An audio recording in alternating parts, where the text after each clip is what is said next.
It's shocking what I learned in the electricity safety assembly. It really zapped some info in my mind.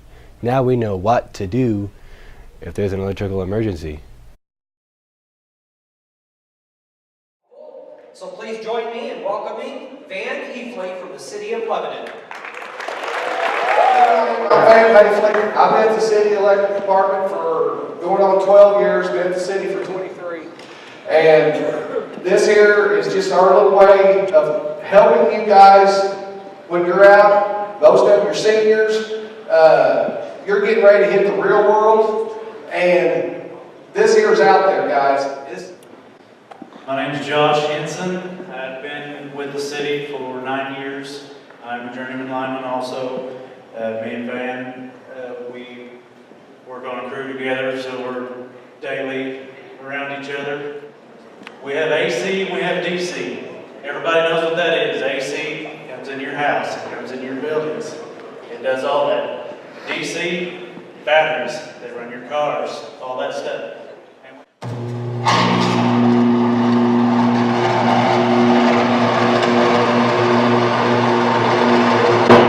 What you saw right there, it could either been 161,000 volts, or it probably was a 345.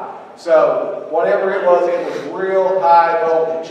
Just to let you in on a little information here, electricity will go to ground. You're going to see what happened to two guys that didn't know about power lines and did not know the path to ground. So there is some stuff in here that's going to hit close to home, but we want it to. What we've got here is how we get our electricity to the city of Lebanon. This one right here is a Prairie State campus. We are a moped. So this is a generating plant. It's a coal generating plant, but it's a clean. Other places that we get it is from Arkansas, Nebraska. That's our 3 coal burning plants. We get from wind turbines.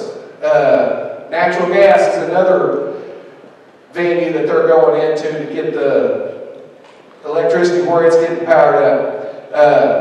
And that's up around Kansas City Power Line. Right as of right now, we are 3% green. So everybody, we're saying, oh, more green, so that's the way we're going. And the city of Lebanon itself is getting ready to go even more green. I think it's going to be more the south side of town. We are looking at a solar field. See, right here is our 3 big power plants that this is our coal burners. All right here is how we're going to get power from the power plant to every one of your houses. And we're going to start over here at your power plant. And it comes out at 12 kV, 12 kilovolts. And now, to get it to go across country, it's going to step it up to almost 345,000 volts. And that's so with these big transmission lines you see. Okay, you're going to hit that, and then when it hits your town, it's what they call into a step down. Lebanon, Missouri has 69,000 volts coming into the city of Lebanon. It steps it down to 7,200. And that's phase to neutral. And we'll show you a little bit more here in a minute what phase to neutral is. Then it goes out on the big power lines that you see all over town. You look up, you're going to see a power line. That is your 7,200, 12,470. Then, how many in here can tell me what a transformer is? Right up there on the top. What's a transformer? Yeah, I'm going to pick on you.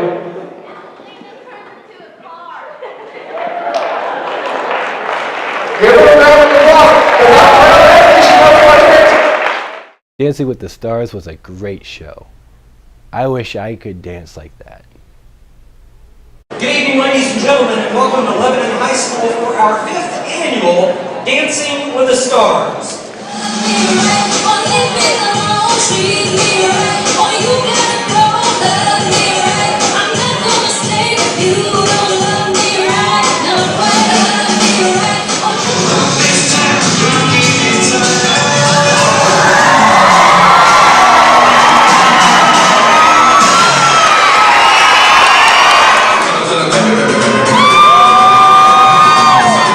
I said,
Gotta get jiggy with it, get jiggy with it.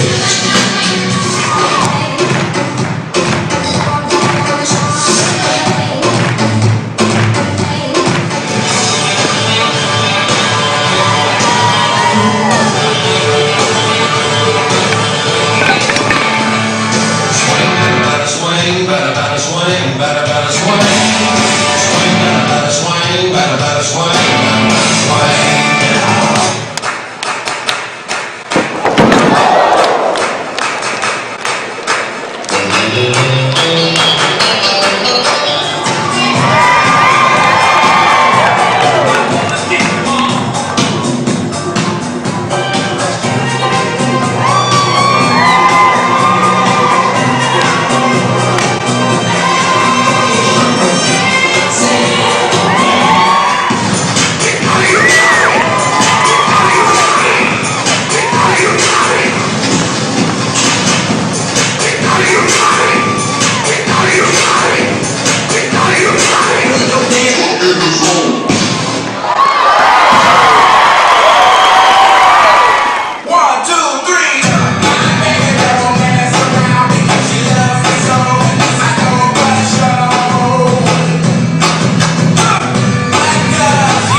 Tennis had a great season this year with several wins from a lot of our athletes.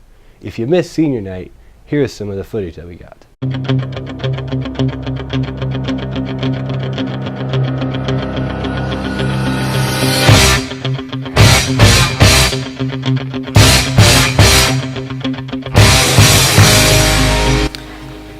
Good afternoon, everyone. I'm Kevin Lowry, the principal of Lebanon High School, home of the Yellow Jackets, and right now we are at the Wampler Tennis Facility here on our beautiful campus, watching our Yellow Jackets have a great match against Osage. Here's what I want to tell you. I love Lebanon High School Yellow Jacket tennis because it's the best in America. Go Yellow Jackets.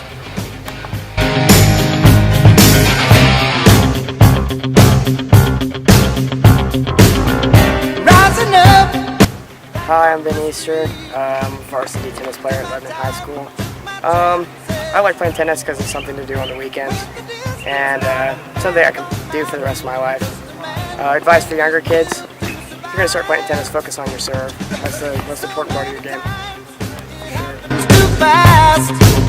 You trade your passion for glory. My name is David Malone, and I play tennis for Lebanon High School. And I like tennis because I get to hang out with all my friends and compete. It's deep, eye of the tiger, it's the thrill of the fight, rising up to the challenge of our rival. I'm Aaron Kroll. I'm a JV tennis player at Lebanon High School. I really enjoy playing tennis because I get to meet a lot of new people, especially whenever I do tournaments other places, and it's really fun. Face to face.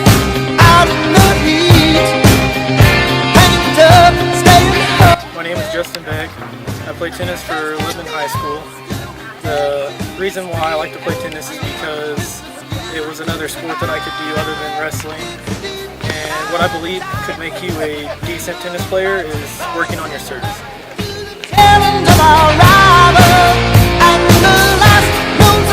I'm Chet Howerton. I'm a senior on the tennis team, and I play #1 singles and doubles. Tennis is a great sport. Even though you're out there on the court by yourself, it's a team sport when you add up the team score, and it's really helped build bonds between me and help me make friends. And I would advise any younger classmen to play tennis. It's a fun sport out here outside, and just you get to play with your friends. I'm Coach Kroll, and I coach the Lebanon Yellow Jacket boys tennis team. And just a little bit about our season. First of all, we have just a fantastic group of young men. We've got 23 out this year. They're great young men. They work hard. They've had a really good season. And we're excited about our future. We still have a lot of tennis yet to play. Tonight's our senior night, so tonight we're going to honor our seniors. 10 really great seniors, and they're all fantastic kids, so we're really looking forward to that. We have a lot of tennis still to play. We're playing the Osage tournament on Saturday. We have the conference tournament. We've got Hillcrest, Rolla, Kickapoo still to play, and then we'll go right on into district. So there's a big part of our season still left, and we're really excited about it. But the thing that impresses me the most about these guys is they always play hard, and they play with an awful lot of class, and they do things the right way. And just with that, it gets you excited about what they're going to be able to do after they graduate, because they're all fine young men, and they're going to be very successful. So because of that, that's made this season very enjoyable, and just really excited about the young men that we have, and really looking forward to honoring a great group of seniors tonight.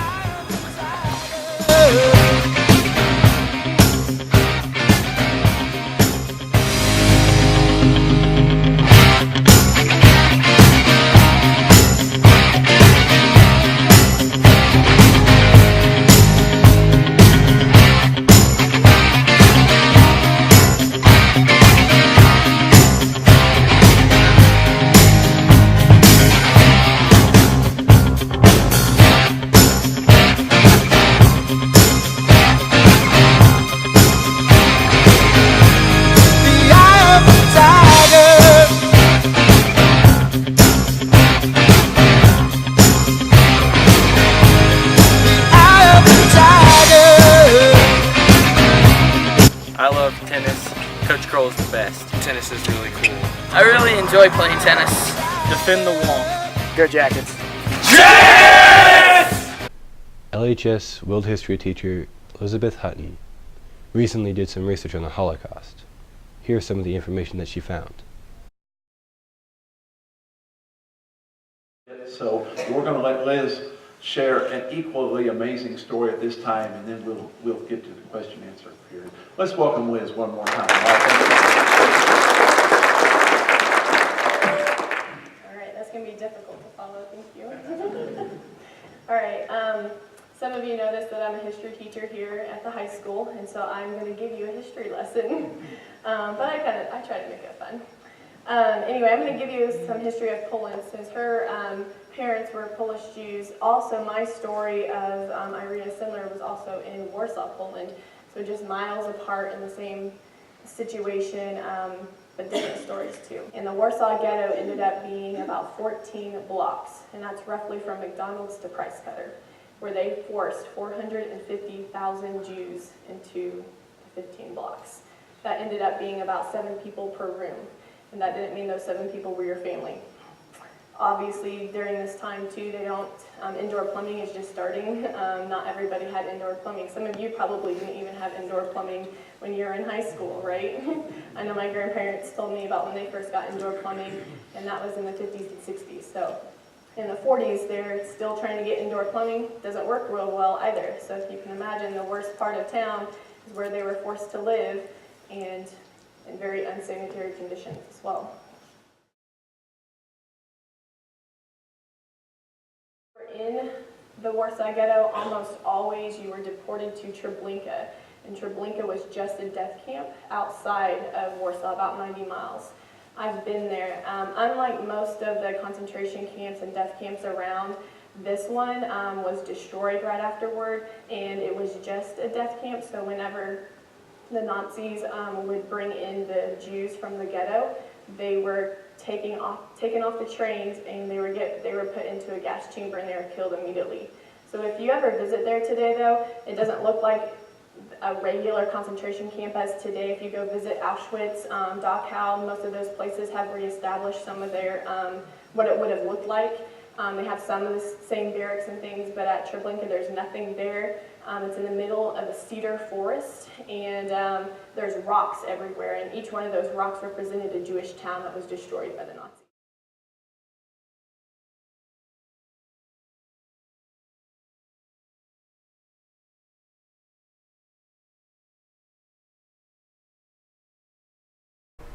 A couple LHS teachers went to a Marine Corps boot camp recently. They didn't survive.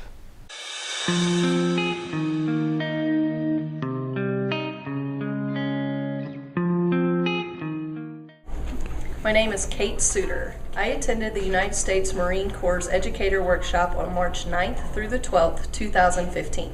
I really did feel like it was what I expected.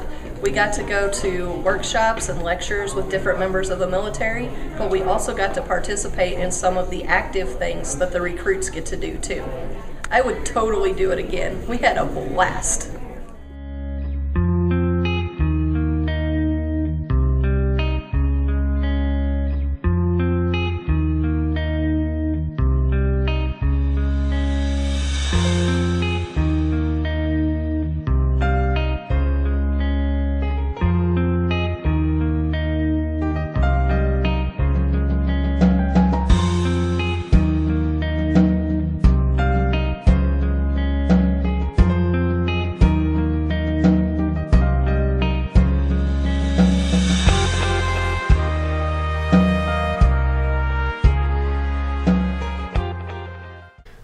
Now we have a personal profile on Miss Newby, a paraprofessional. Hello, my name is Leslie Newby. I'm a para here at the high school. My favorite part about my job is getting to work with the kids and helping them out and seeing them grow as they learn new things. One of my favorite memories would probably be Spirit Week, because I love seeing the kids get to use their imagination and their creativity to show their differences and their uniqueness. Now I have an art statement from amazing LHS student artist Trinity Harris. Starry night. My name is Trinity, and I'm an art student that suffers from major depression. Look out on a summer's day with eyes that Of depression on my personal artwork is that I don't ever feel that my artwork says what I want it to say or looks the way I want it to. And a lot of people say that that happens with every artist, and it does. But for me and my depression, it makes it worse. It makes it to the point to where when I go home, I feel worthless.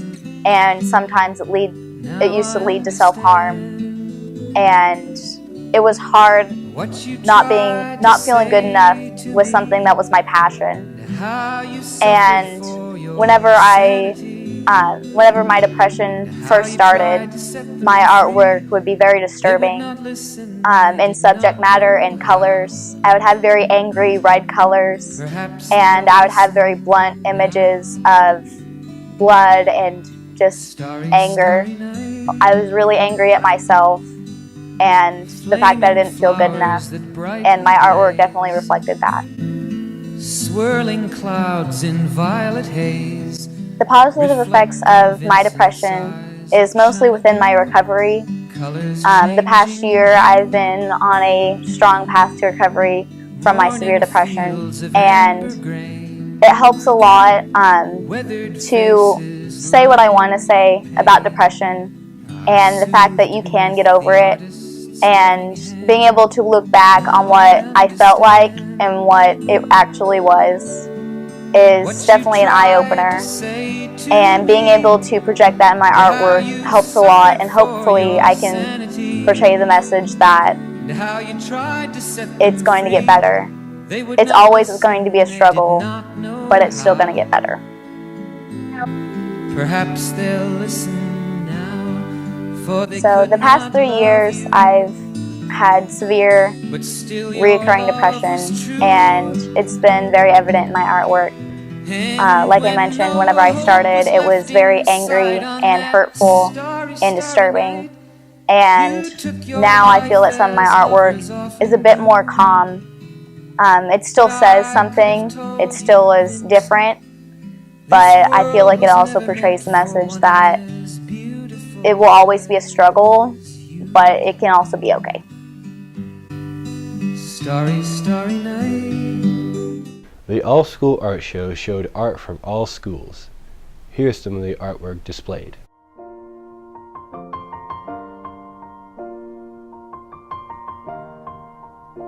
It's been a long day without you, my friend. And I'll tell you all about it when I see you again. We've come a long way from where we began. Oh, I'll tell you all about it when I see you again. When I see you again. Damn, who knew? All the planes we flew, good things we've been through. That I'll be standing right here talking to you about another path. I know we love to hit the road and laugh, but something told me that it wouldn't last. Had to switch up, look at things different, see the bigger picture. Those were the days, hard work forever pays. Now I see you in a better place. How can we not talk about family when family's all that we got? Everything I went through, you were standing there by my side. And now you gon' be with me for the last ride. It's been a long day without you, my friend. And I'll tell you all about it when I see you again. We've come a long way, from where we began. Oh, I'll tell you all about it when I see you again. When I see you again.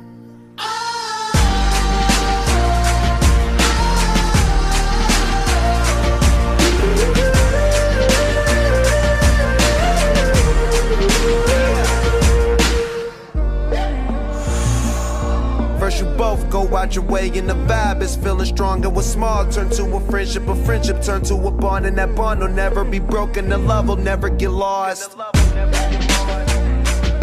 And when brotherhood come first, then the line will never be crossed. Established it on our own when that line had to be drawn. And that line is what we reach, so remember me when I'm gone. How can we not talk about family when family's all that we got? Everything I went through, you were standing there by my side. And now you gon' be with me for the last ride. Let the light guide your way. Yeah. Hold every memory as you go. And every road you take will always lead you home. It's been a long day without you, my friend.